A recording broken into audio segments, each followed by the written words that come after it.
তত্ত্বাবধায়ক সরকার হোক কিংবা এরপর যেই দলই ক্ষমতায় আসুক, এই স্বাধীনতাটা প্রতিটি শিল্পীকে দিতে হবে যে পর্দায় আমরা যা দেখাতে চাই আমরা সেটা যাতে দেখাতে পারি। আমার মনে হয় আমরা তখনই স্বাধীন হব যখন আসলে আমরা যে কোনো অন্যায়ের বিরুদ্ধে কথা বলতে পারবো। এই সহিংসতাগুলো চলছে এই মুহূর্তে, এটাকে আমরা স্বাধীনতা বলতে পারি না। আমরা নতুন করে আরেকবার পেলাম, কিন্তু এই স্বাধীনতাটা রক্ষা করতে আমরা কতখানি পেরেছি। আমরা যখন যেই দল এসেছে সেই দলের আন্ডারে আমরা অধীন হয়েই গেছে। আমরা আসলে যখন যেই দল এসেছে সেই দলের পক্ষেই কথা বলতে হয়েছে, সেই দলের হয়েই আমাদেরকে কাজ করতে হয়েছে। আমার মনে হয় আমরা তখনই স্বাধীন হব যখন আসলে আমরা যে কোনো অন্যায়ের বিরুদ্ধে কথা বলতে পারবো, এবং আমরা তখনই স্বাধীন হব যখন আমরা আসলে আমাদের প্রতিটা মানুষ নিজেদের মত প্রকাশের স্বাধীনতা পাবে। আমার মনে হয় এই মুহূর্তে আমরা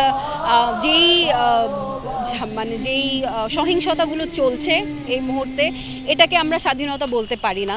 আমার মনে হয় এই সহিংসতাগুলো যেগুলো আছে, ছোট ছোট জায়গায় কিংবা সংখ্যালঘুদের উপর আক্রমণ কিংবা মন্দির মসজিদ যেসব ভাঙচুরগুলো হচ্ছে, আমাদের শিল্পকলা একাডেমিতে যেই আক্রমণগুলো হচ্ছে, সাহিত্যিক ব্যাপারগুলোর মধ্যে যে আমাদের ভাস্কর্যগুলো ভেঙে দেওয়া হচ্ছে, আমাদের ইতিহাসের অনেক কিছু মুছে দেওয়া হচ্ছে, এগুলো আসলে মেনে নেওয়া যায় না।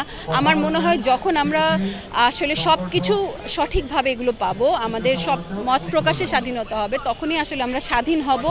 এবং আমরা চাই যে যত দ্রুত সম্ভব নিরাপত্তা আসুক, প্রতিটা জানমালের নিরাপত্তা আসুক, যে গণহত্যাগুলো হয়েছে সেগুলোর বিচার হোক, এবং যেই গ্রেফতারগুলো হয়েছে সেগুলো মুক্তি দেওয়া হোক, এবং যে শহীদরা আছেন তাদেরকে অবশ্যই তাদের কৃতজ্ঞতা স্বীকার করা হোক, এবং প্রতিটি শহীদ পরিবারের সাথে থাকা হোক। আমরা চাই যে যারা আমাদের এই আন্দোলনের জন্য প্রাণ দিয়েছে, প্রতিটা প্রাণের মূল্য আমরা দিতে পারি, সেরকম একটা দেশ আমরা গঠন করতে পারি। প্রত্যাশা তো আসবে, আমরা তো এই প্রত্যাশাই আজকে এখানে দাঁড়িয়েছি যে আমাদের পর্দার স্বাধীনতা। আমরা আসলে আমরা যদি কোনো অন্যায় দেখি, সে অন্যায়ের বিরুদ্ধে আমাদের যে মাধ্যম, আমরা সেই মাধ্যমে আমাদের কাজের মাধ্যমে সেটা প্রকাশ করার চেষ্টা করি।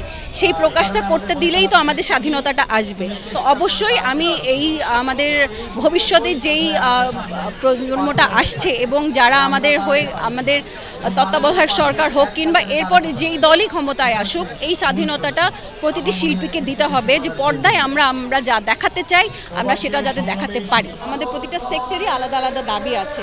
আমার মনে হয় আমরা কম্বাইনলি কিছু দাবি আছে, সেই কম্বাইন দাবির মধ্যে একটা মুখ্য দাবি হচ্ছে, আমি একটা দাবি দেখেছি সবাই রেখেছে, সেটা হচ্ছে মত প্রকাশের স্বাধীনতা। সেটা নিয়েই আমার মনে হয় সবচেয়ে বেশি কাজ করা দরকার।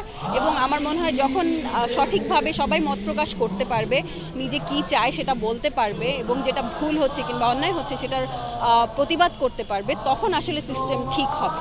তো সবার মনে হয় কম্বাইন দাবি এটাই, যে সাইবার সিকিউরিটি আইন যেটা দেওয়া আছে সেটা আসলে ভালো।